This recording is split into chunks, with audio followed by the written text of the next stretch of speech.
Ora bem, então, bem-vindos à primeira edição do Fighters Toolbox.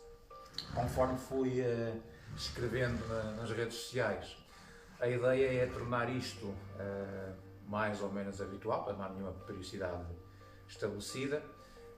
Há sim uma necessidade de vez em quando abordarmos aqui alguns assuntos que possam ser de utilidade para quem está dedicado às artes marciais. Aqui o Sérgio teve o privilégio de ser o primeiro a abrir aqui este tema. Eu e o Sérgio já nos conhecemos há uns aninhos, nomeadamente desde o meu primeiro ano comecei a dar aulas, a dar ali o bifri. Mais obrigado pelo convite, obrigado àqueles que numa tarde de sábado não têm mais nada para fazer para nos estar aqui a ouvir. Uma apresentação rápida, sou fisioterapeuta há já mais de 10 anos, seguramente 12 anos, sensivelmente. No início comecei a trabalhar como fisioterapeuta em clínica convencionada, depois fui fazendo algumas formações e fui começando a perceber que não era bem aquilo que queria fazer e comecei a fazer prática privada. Já faço há mais de 10 anos que faço prática privada e também estive sempre ligado ao desporto. Fui progredindo. Neste momento tenho o meu gabinete, digamos assim, dentro de um espaço maior que é a PhysioGo. Portanto, sou eu e outro colega. Que é um projeto também recente. Um projeto que tem sensivelmente um ano, com mais condições, um espaço melhor, mais agradável, com melhores condições para receber as pessoas, mas tudo é um processo, não é? A gente vai crescendo. E em paralelo com isso, neste momento sou colaborador da Federação Portuguesa de Futebol, sou fisioterapeuta da Seleção Nacional de Futsal A, e já passei de handball, já passei de futebol, mais coisas, dou formação também, alguma formação, basicamente é isso. Né? Dou kinésio e depois dou algumas outras coisas em pós-graduações, às vezes quando me pedem, vou numa pós-graduação ou outra, às vezes tenho lá. Durante a maior parte do teu percurso, foste sempre muito focado à área em que incides o tratamento, sempre vocacionado. Sim, portanto, sou fisioterapeuta vocacionado para a área, eu não diria para o desporto exclusivamente, mas para aquilo que se convenciona chamar fisioterapia musculoesquelética, sim. E também para a área desportiva, que de certa maneira são duas áreas que mais ou menos casam uma com a outra, ou que se sobrepõem de certa maneira. Mas eu no gabinete não atendo apenas pacientes com patologia desportiva, digamos assim. Um dos motivos pelos quais convidei também o Sérgio, além obviamente da proximidade, o facto de ser meu aluno, tem a ver também com a forma como o Sérgio encara a sua profissão, que é um bocadinho também como nós encaramos, nós, digo Federação Portuguesa de Artes Marciais Israelitas, e mesmo também o núcleo em que estou inserido no Karaté, em que dificilmente vemos as coisas como paradas, ou seja, aquilo que eu sei hoje não é obrigatoriamente aquilo que vou ensinar durante os próximos 5, 10 anos, às vezes até em menos tempo. Ou seja, é uma pessoa que agora estamos a falar um bocadinho antes disso, está constantemente em formação e a tentar atualizar-se e encontrar a melhor forma sempre de tratar os seus pacientes e como tal, enquadra-se muito na minha forma de pensar e de ver a nossa profissão. Eu primeiro gostava de dar os parabéns e no sentido, não é aqui um puxa-saco, é mesmo verdadeiro, porque às vezes há a tentação das pessoas na tua posição darem algumas dicas, algumas coisas de outras áreas, o que em si não tem necessariamente mal, desde que seja feito com alguma reserva, mas o facto que foi mesmo assim que tu expressaste no convite, género, eu queria falar um bocadinho também de questões relacionadas com lesões e tal, mas acho que fazia mais sentido ser alguém da área, um fisioterapeuta a falar, se tu estarias disponível para isso ou não. E eu acho que isso é importante, da mesma maneira em que eu também não vou falar de treino e de karaté ou de Krav Maga, também às vezes ficamos assim um bocadinho desgostosos quando vemos pessoas que não, às vezes até com boas intenções, mas a dizer coisas que não são as mais adequadas e portanto não é que eu me considero propriamente um especialista, mas com certeza saberás mais do que eu. Assim, espera-se que sim, não é? Senão é mau sinal, mas aquilo que eu vou dizer aqui hoje, primeiro não é aquilo que o Sérgio pensa, melhor, é aquilo que eu penso, mas aquilo que eu vou dizer é aquilo que a evidência diz, ok? Eu vou dizer aqui muitas coisas que eu acho que se calhar vão produzir alguma confusão nas pessoas e as pessoas vão sentir alguma, como é que eu ia dizer, vai chocar um bocadinho com as crenças que elas têm sobre este problema mas eu queria dizer que não sou eu que estou a dizer aquilo, portanto é o que a ciência nos diz atualmente, a mais recente. E nesse sentido, se calhar também há fisioterapeutas, há médicos, etc., que ainda estão num paradigma de entendimento deste problema um bocadinho ultrapassado, que neste momento já está ultrapassado. Se calhar aquilo que o Sérgio me falou na altura, se calhar começávamos por aí, sim, que tem a ver com um bocadinho desmistificar a questão de que tudo aquilo que nós temos em termos de dor de costas, não falamos só no lombar, que tem a ver com algo que tem que haver uma operação, exames, sei lá, coisas muito complicadas, como na realidade nem sempre assim. Então, pegar nessa deixa, falaste de dores de costas no geral, porque é que, ponto número 1, porque é que nós decidimos falar sobre lombar, um bocadinho estreitar o tema, porque senão podíamos falar de milhentas coisas e depois se calhar ia ser um bocadinho confuso para as pessoas, então tentar nos centrar em quê? Naquele que é de facto o principal motivo de queixa musculoesquelética no mundo, que é a dor lombar.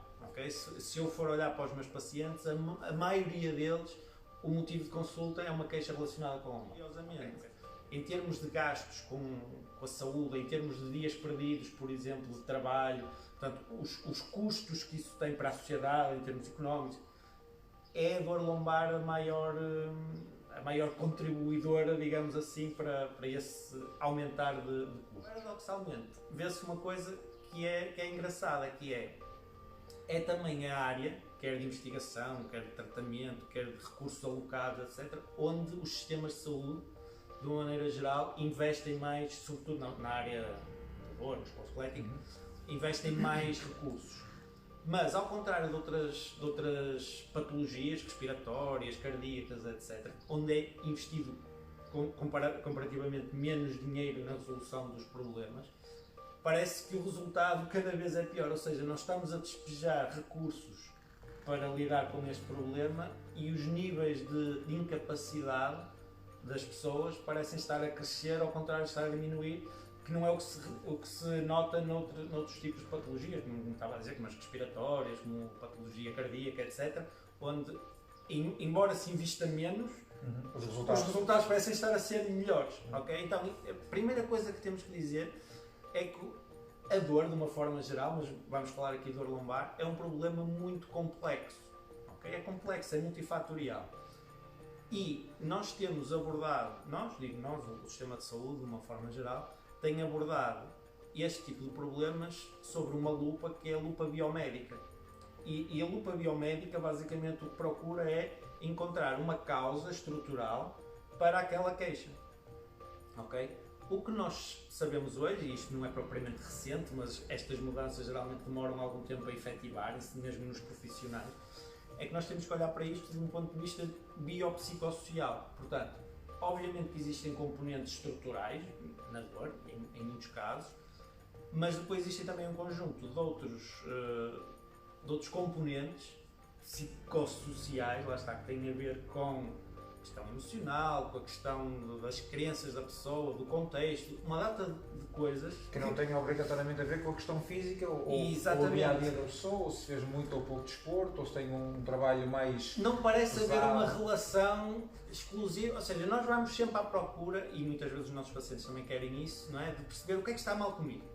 É no músculo, é na articulação, é no disco, é na vértebra, o que é que está errado? Então, eu curiosamente, aqui há uns dias estava a ver uma palestra de um autor que faz sobretudo o seu estudo, e lá está, e foi um dos principais responsáveis pela elaboração das guidelines no Reino Unido, e ele fez ali uma inversão um bocado da questão, e foi, ok, então vamos ver, não no que é que elas diferem, mas no que é que elas todas concordam. Exato. Pronto. Que pontos há em comum entre elas. E algumas das coisas onde elas todas concordam, dois dos pontos são geralmente os pontos aos quais as pessoas são submetidas quando têm dor lombar, que é, tu tens dor lombar, vais ao teu médico de família, e quais são as primeiras coisas que ele faz?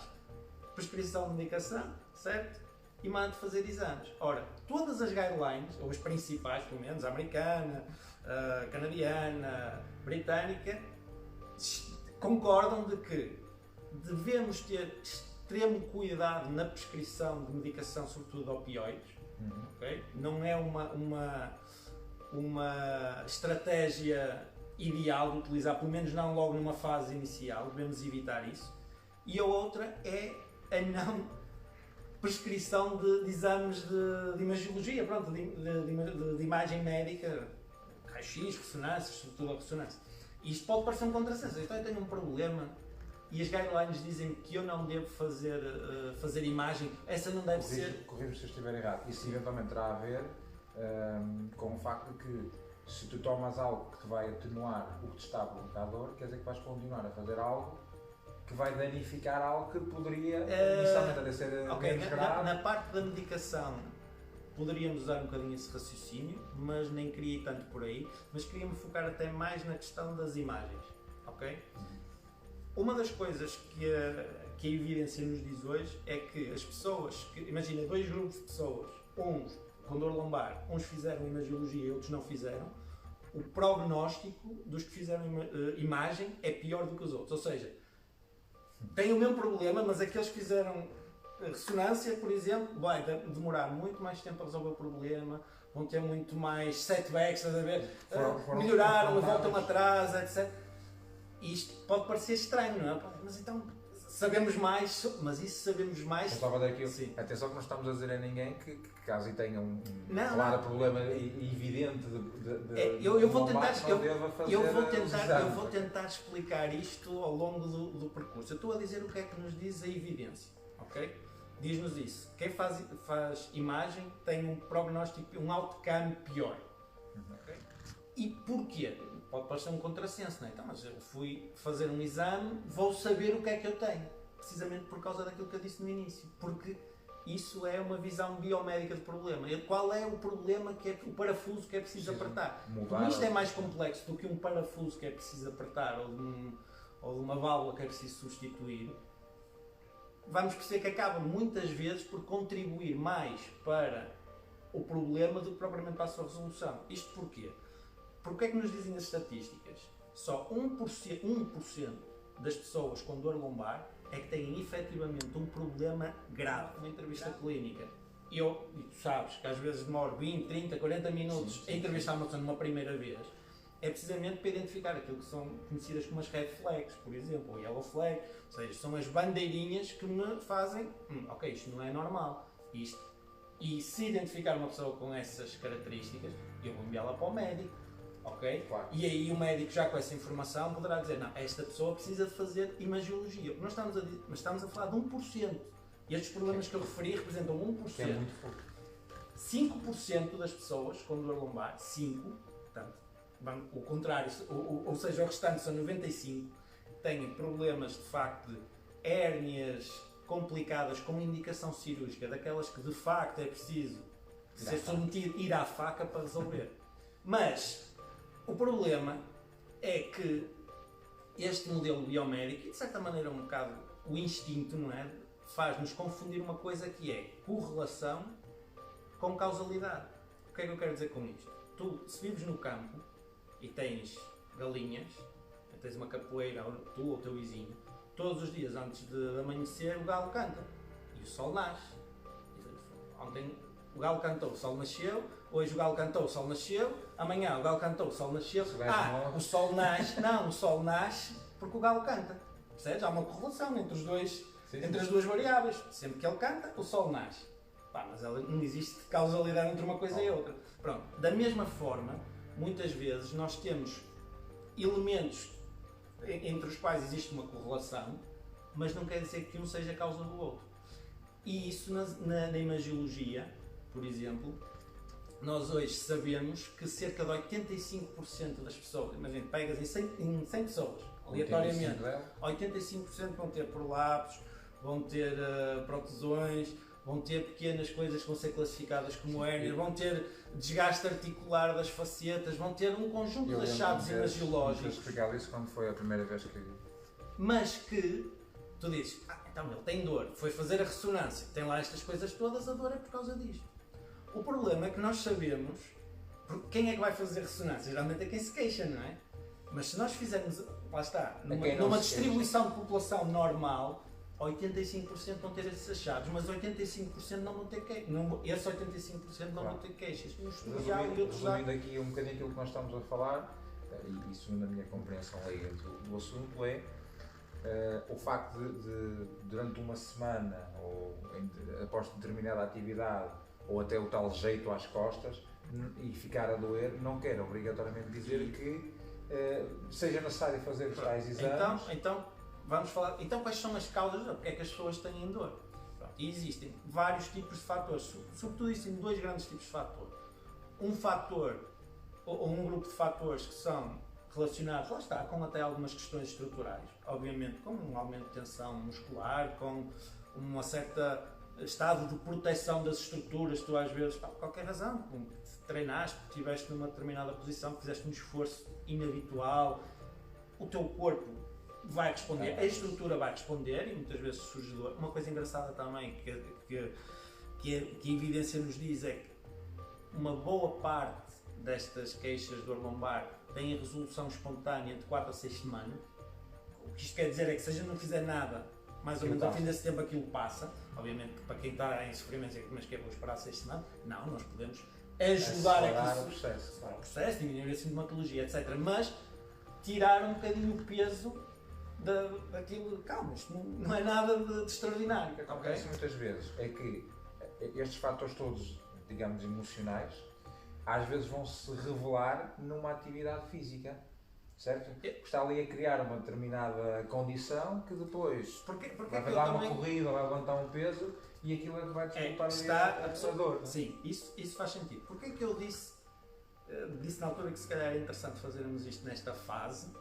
Porque se isto é verdade, ou era verdade antes deste período de quarentena e de distanciamento social que nós estamos agora a viver, neste período, o meu palpite, não tenho estudos sobre isso, não é? Mas o meu palpite, um bocado um educated guess, mas é que isto se vai intensificar numa data de pessoas. E porquê? Por várias questões. Primeiro, a nível de, nós sabemos que outra coisa que nós sabemos que é muito importante para, digamos, uma correta saúde das nossas costas ou da nossa lombar é a atividade. Portanto, mas aqui é a atividade num ponto médio, digamos assim, porque nós sabemos que se as pessoas não se moverem, portanto, forem sedentárias... Isto é uma parte importante, desculpa interromper, para aquilo que nós fazemos em termos de desporto, ok? E o Sérgio aqui pode corrigir, uma das coisas que é precisamente feito por todos, ou pelo menos pela maioria, é dói-me as costas, vou parar. É isso mesmo. E o que nós sabemos é que, lá está, uma das coisas que está nas guidelines, retorno o mais rapidamente possível à atividade. Portanto, a pessoa, eu não vou trabalhar. Não quer dizer que vai já fazer uma maratona, não é? Nós temos uma expressão em fisioterapia, posso dizer em fisioterapia, que é exposição gradual ao movimento. O que eu tento sempre procurar fazer ver às pessoas é que, ponto número 1, mexer é melhor do que estar quieto, ok? Mexer, fazer o quê? Diga-me o que é que gosta de fazer, o que é que gostaria de fazer, o que é que deixou de fazer que queria voltar a fazer, por exemplo, e incentivar a pessoa a mudar, no fundo, o seu registro, não é? E incentivá-la a praticar e, eventualmente, adaptar, às vezes até com a ajuda dos instrutores, etc.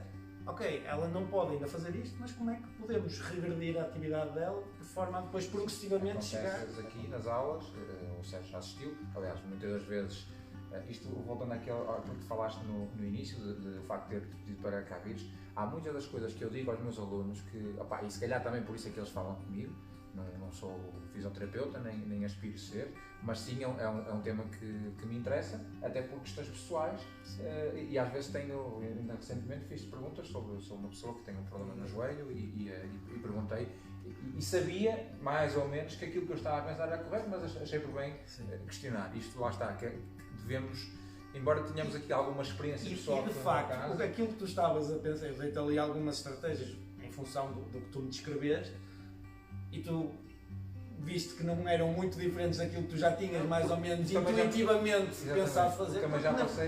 Porque na verdade às vezes é tudo uma questão de bom senso. Deixa eu só concluir isto. Muitas vezes existe na aula pessoal que se magoa, às vezes nem sequer tem a ver com a atividade que estamos aqui a fazer. Não fazem a aula, ficam ali num cantinho, fazer alguns exercícios. Muitas vezes aqueles que eu já os fiz porque já passei por aquela lesão, eu pergunto ao Sérgio, eu gosto muito de ditados populares. Acho que às vezes a sabedoria popular é particularmente inteligente. e há alguns como quem não tem cão caça com gato, o ótimo é inimigo do bom, ou seja, não consegue estar de pé, mas consegue fazer alguns exercícios Sentado, de joelhos, sentar, faz, não consegue pôr carga naquela perna, mas consegue pôr na outra. Nós sabemos que existe transferência de capacidades, digamos assim, tudo é melhor seguramente do que está a parado. falar também da questão do tal, isto não é só para os meus alunos, mas também para alguns amigos meus. Tens que ir ao ginásio reforçar a lombar. Há uma coisa que foi logo nos primeiros tempos que falámos, até antes de surgir estas primeiras dores, que tu me disseste esta frase e nunca me esqueci dela, que é a lombar, ou melhor, as costas, no fio lombar, necessita de mobilidade e não de reforço. Aqui, lá está, era tal coisa que eu disse. Se calhar algumas das coisas que nós vamos dizer vão chocar com algumas das coisas que as pessoas têm como informação que era aquilo que acreditavam. Mas isto tem muito a ver com a terminologia que nós estamos a utilizar. Por exemplo, exercícios de core, ok? Pranchas, coisas desse tipo. Hoje, até há um artigo muito interessante, não lembro se é o The Myth of Core Stability, é uma cena, pronto, em que basicamente fizeram revisões sistemáticas de tudo o que é sobre core e rasgaram o trabalho de core de alto a baixo. Mas não quer dizer que eu não ponha as pessoas a fazer exercícios de core, porque isso pode ser uma forma de expô-las gradualmente ao exercício. É um exercício isométrico, alguém ainda não tem capacidade de fazer flexão por tendão, mas consegue trabalhar ali um bocadinho. Então deve fazer. Então pode fazer. Agora, o que eu não posso passar é a mensagem que estou a reforçar, estou-lhe a reforçar a lombar. Que Okay? aquele exercício é para o estabilizar. Isso é que é uma narrativa errada. Consequências, porque se eu estou a dizer a alguém que precisa de fortalecer a lombar, implicitamente quando estou a dizer que a lombar dele é frágil. Isso que é o vómito.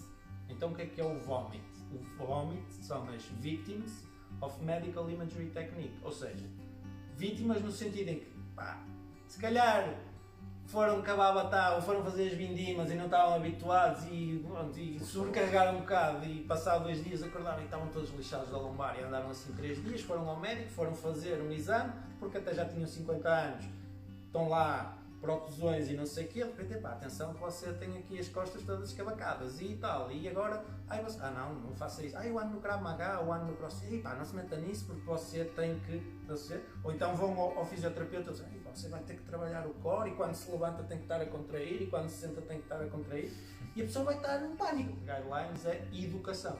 Portanto, explicar isto às pessoas, não desvalorizando as suas crenças, porque muitas pessoas vão valorizar o facto, pois, mas eu tenho uma hérnia, pois, mas eu tenho uma postura, pois, mas não sei o quê. A gente não pode entrar logo ali num processo de choque com elas, mas tentar gradualmente fornecer-lhes outra informação para elas começarem a perceber que se calhar o caminho não é inteiramente esse e que têm que, costuma ser que a crise ou que as lesões são uma oportunidade de mudança, às vezes para as pessoas mudarem um conjunto de hábitos. Não sei se eu conheço, que é o Jorge, não sei se não está, se estiver, é o Jorge das Manhãs. Exato, teve um acidente grave e tem uma perna que aquilo, já lhe disse isto pessoalmente e vai ficar agora aqui, é alguém que eu admiro, porque se calhar a maior parte das pessoas que ele tem nunca na vida faria desporto. Ele não consegue sequer atingir os 90 graus, dificilmente consegue pôr os joelhos sem dor, não tem rótula e na realidade, claro, não lhe peço para ele fazer pontapés lá para cima e quando temos alguns exercícios que implicam mais e aquilo que eu queria reforçar é que mais importante do que eu dar-lhe se calhar às vezes um conjunto de exercícios para o joelho dele, não sei o quê, se ele consegue fazer atividade dentro de um rótulo, digamos assim, que neste caso é o Krav Maga, que gosta, que lhe dá prazer, não sei o quê. É o caso. Não precisa fazer se calhar outra coisa. E acabou, nos anos que já cá anda, acabou por melhorar bastante progressivamente a confiança. Nem foi só a condição física, porque aquilo, infelizmente, não dá para fazer muito mais. Progressivamente o teu corpo vai se adaptando. Agora tens que o submeter como? Progressivamente, gradualmente. Vamos então falar dos exercícios? Sim, então, alguns exercícios mais simples. Um que eu gosto particularmente e que tu já o fizeste é aquilo que nós chamamos, eu vou usar aqui um termo que tem a ver com uma metodologia que eu uso, mas pronto, isso é um bocado irrelevante, que é o estiramento ou a autopostura da cadeia estática posterior. O que é a cadeia estática posterior? É um conjunto de tecido, digamos, é uma cadeia de tecido, que não é tecido muscular, é tecido conjuntivo, mas que desempenha um papel importante na nossa postura, mas no sentido da nossa manter a nossa posição ortostática, a nossa posição de pé, com o menos dispêndio energético possível. Portanto, nós não fazemos só isto à custa de trabalho muscular. Temos outras estruturas mais económicas que, de certa forma, vais-te sentar de lado para a parede. Isto pode ser feito numa parede ou numa mesa. Imaginem que isto era uma mesa.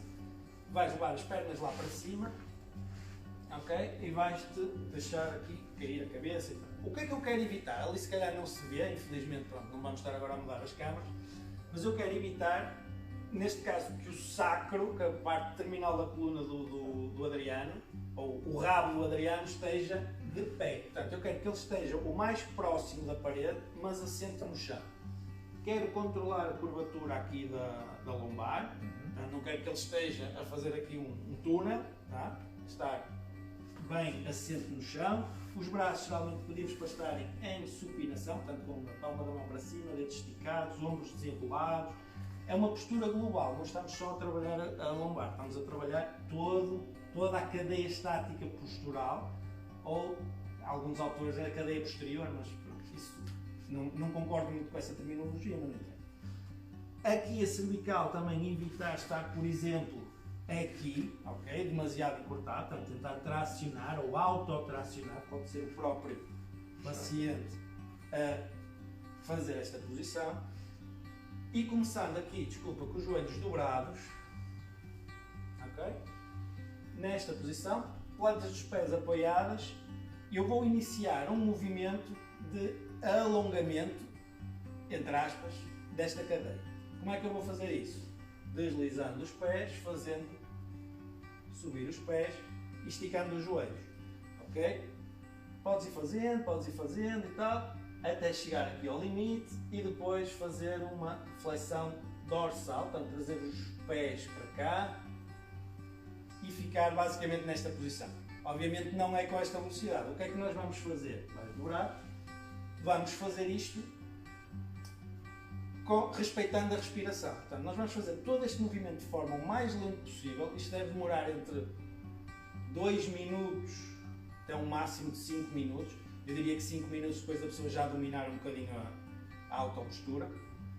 E vamos inspirar e quando deitarmos o ar fora, ok? Deito o ar fora e eu deslizo um bocadinho, muito mais lento do que isto que o Adriano está a fazer, ok? É mesmo só um bocadinho. Inspiro novamente, mais um bocadinho, ok? E vou tentando sentir qual é a restrição, onde é que o meu corpo quer ir, se ele quer fugir aqui a lombar, se quer fugir aqui a cervical, ok? Vou progressivamente, inspiro e quando deito fora, vou fazendo isto, vou demorando. Se eu sinto, por exemplo, alguma tensão aqui, eu mantenho, inspiro, deito fora e fico naquela posição. Inspiro, deito fora, fico naquela posição, até sentir que aliviou um pouquinho essa restrição e eu posso progredir mais, 1, 2, 3 centímetros, não interessa, e vou fazendo. Algumas pessoas, numa primeira sessão, portanto com o tempo a passar, não vão conseguir chegar a esta posição, ok? Não tem problema absolutamente nenhum. Se calhar se tentarem estar nesta posição, levantam ali, ok? Vou até onde eu conseguir manter evitar estas compensações. E no próximo dia tentarei ir um bocadinho, lá está, exposição gradual, progressiva. Inspira e vai aliviando os pés, inspira, expira, vai aliviando os pés, expira e vai deslizando os calcanhares, até retornar à posição inicial. E isto deverá demorar, lá está, entre 2 e 3 minutos até o máximo 5 minutos, mas isto já numa versão mais cinturão neutro. Estar de joelhos no chão. Ok? Sentar o rabo nos calcanhares. Isto é um exercício que fazes no arrefecimento, entre aspas, das aulas. E levar as mãos o máximo possível lá à frente. Ok? A ideia é abrir, descomprimir toda esta posição. E, ok, inspira, expira e tenta chegar um bocadinho mais. Sempre na inspiração. Tá? E vai procurando progressivamente ganhar um pouco aqui. Quem diga tempos mínimos, pelo menos 30 segundos, está bem, mas eu sugiro sempre pelo menos 1 minuto e tal, 2 minutos, será o ideal. E fazer o que se chama o Cobra Pose, que é, ou as fins, ok? Levar lá para cima, olhar para cima, tentar manter, por exemplo, ali a anca mais cá em baixo. Tá? Não sei. Imagina que tens dor. Pode ser só apoiado nos cotovelos e fazer. Tá? É tal exposição gradual. Não consigo fazer assim? Consigo fazer isto? Ok. Faço este. Depois, eu costumo depois fazer uma espécie de variação entre as duas, que é daqui, okay? Vai lá em baixo, vem cá em cima, okay? Fazer as duas coisas. Quer experimentar um bocadinho? Mas estás a falar então de ir cá em baixo e depois lá à frente? Exatamente. E atrás novamente. E volta para trás. Okay? E aqui criatividade e sentir também um bocadinho o que é que o corpo permite fazer. Okay? Segurando. Okay? E puxar para ti. Tá? Portanto, ou fazer isto mantido, seria durante algum tempo manter esta descompressão, como fazer os spinal rocks, que é Puxar os joelhos altos. puxar, fazer uma espécie de cadeira de baloiço. Ok? Acho até isto mesmo. É mesmo tirando a cabeça do chão. Isto. Ok. Tá? Quantas vezes? 10, 20, 13. Tá? Cabeça para baixo, braços apoiados, fazer uma ponte. Ok? Devagarinho e descer. Tentar fazer o menos em bloco possível. Ok? Portanto, não ser tão rígido, não é que o Adriano tivesse a ser rígido, mas estou a dizer, de uma maneira geral, tentar quase como se quisessem, para dar uma imagem, quase descolar vértebra a vértebra, fazer isto, ok? Tal, até lá em cima, e agora vou começar por pousar as superiores, ok? Por exemplo, outra exerção, juntar aqui os joelhos e perna para um lado, perna para o outro, ok? Isto o que é que dá mobilidade a esta estrutura. Perfeitamente normal ouvirem neste exercício daqueles que eu vou dar a seguir, que seria, por exemplo, aqui e tentar, ok? Ou com o joelho dobrado, por exemplo, ou com o pé. Esta esticada, esta dobrada. Ok? O que é que... Exato, e o ombro Mais possível para cá. para lá. Sim. O que é perfeitamente normal acontecer aqui? Coluna estalar. Problema? Confirma. Zero. Ok? Não há problema nenhum nisso. Tá? Ou seja, levar. Exatamente. Para lá. E para cá. Se estiverem a fazer isto num chão, num piso, imagina, tijoleira se calhar não é muito confortável, mas que tenha marcas, podem quase introduzir o conceito de jogo. De toquei nesta, agora na próxima quero tentar tocar um bocadinho naquela. Ir colocando também algumas metas, quase posição de 4, assim, e vamos tentar fazer isto, levar as costas mais para cima e depois o mais para baixo. Okay? Isto. E nós podemos usar a expressão reforço, como podemos usar a expressão trabalhar. Estamos a trabalhar, estamos a fazer com que aqueles músculos trabalhem. Que é diferente, deixa-me só concluir, que é diferente isto da malta que é amiga do ferro, nada contra, também tento fazer quando posso. Quando vão ao ginásio, carregam um peso de 10, 15 ou 20 kg e vão para o banco e tocam a elevar aquilo. Pois, só que é preciso perceber a função da musculatura da coluna. E uma boa parte nós temos vários tipos de músculos na coluna. Temos músculos de carga, digamos assim, músculos mais fortes, e temos outros músculos, por exemplo, os multífidos, são quase músculos que percorrem a coluna toda e vão quase de vértebra em vértebra. São músculos precisamente para fazer um certo trabalho fino, por rajada, trabalham depois este, dão uma estabilidade à medida que o nosso centro de gravidade se vai deslocando um pouco, trabalha este, trabalha outro. Se eu os trabalhar em força, tudo, eles perdem essa capacidade. Dizer muitas vezes a quem faz as nossas aulas, quem vai de acordo com o que o Sérgio estava a dizer, reforço lombar é pouco, acho que não há exercício mais eficaz para trabalhar a lombar que um trabalho de esquiva, um trabalho de ataque rodado, porque está obrigatório. Senão, não é? são aquele lugar, não é? Tu tens aqueles tipos que trabalham muitas vezes muito e ficam ali. O soco não sai, porque o soco para sair tem que haver mobilidade. Tem que haver essa mobilidade. Isto não quer dizer que esse trabalho não se possa fazer. Quer dizer, o que eu quero dizer é que Não se pode para alguém que fazer. tem dor não tem necessariamente, aquilo não é a solução. Não é dizer, tu tens é que ir meter ferro e aumentar o volume muscular ou não sei o quê, ou a força.